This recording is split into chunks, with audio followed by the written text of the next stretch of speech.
ನಮಸ್ತೆ ನನ್ನ ಪುಟ್ಟ ಪರಿಶೋಧಕರೇ. ಇಂದು ನಾವು ನಮ್ಮ ಸುತ್ತಮುತ್ತಲಿನ ಸಸ್ಯಗಳು ಬಗ್ಗೆ ಕಲಿಯಲು ಒಂದು ರೋಮಾಂಚಕಾರಿ ಸಾಹಸಕ್ಕೆ ಹೋಗುತ್ತಿದ್ದೇವೆ.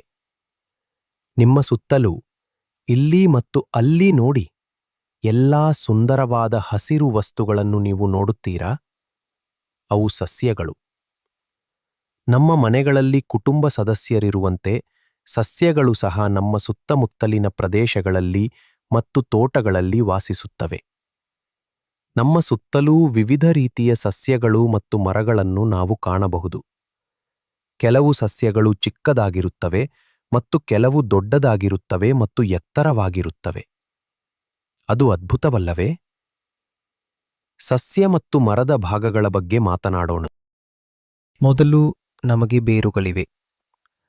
ಬೇರುಗಳು ಭೂಮಿಯ ಅಡಿಯಲ್ಲಿ ಬೆಳೆಯುತ್ತವೆ, ಸಸ್ಯವನ್ನು ದೃಢವಾಗಿ ಹಿಡಿದಿಟ್ಟುಕೊಳ್ಳುವ ಸಣ್ಣ ಬೆರಳುಗಳಂತೆ. ನಂತರ ಕಾಂಡ ಅಥವಾ ಕಾಂಡವಿದೆ. ಈ ಭಾಗವು ನೇರವಾಗಿ ನಿಂತಿದೆ ಮತ್ತು ಸಸ್ಯವು ಬೆಳೆಯಲು ಸಹಾಯ ಮಾಡುತ್ತದೆ. ಮತ್ತು ನೋಡಿ, ಸುಂದರವಾದ ಎಲೆಗಳು.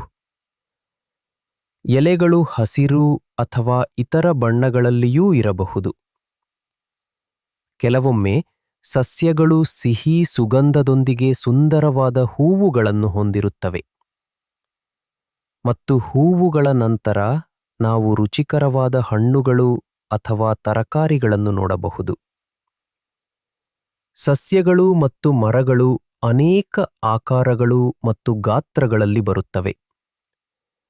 ಕೆಲವು ಸಣ್ಣ ಗಿಡಮೂಲಿಕೆಗಳು, ಕೆಲವು ಹಬ್ಬುವ ಸಸ್ಯಗಳು ಕ್ರೀಪರ್ಸ್ ಬೆಂಬಲದೊಂದಿಗೆ ಏರಲು ಇಷ್ಟಪಡುತ್ತವೆ, ಮತ್ತು ಕೆಲವು ದೊಡ್ಡ ಮರಗಳು. ಆದ್ದರಿಂದ ಮುಂದಿನ ಬಾರಿ ನೀವು ಸಸ್ಯಗಳ ಸುತ್ತ ಇರುವಾಗ ಅವುಗಳನ್ನು ಎಚ್ಚರಿಕೆಯಿಂದ ನೋಡಿ. ನೀವು ಎಲ್ಲಾ ವಿಭಿನ್ನ ಭಾಗಗಳನ್ನು ಮತ್ತು ಅವು ಹೇಗೆ ಬೆಳೆಯುತ್ತವೆ ಎಂಬುದನ್ನು ಗಮನಿಸಬಹುದು.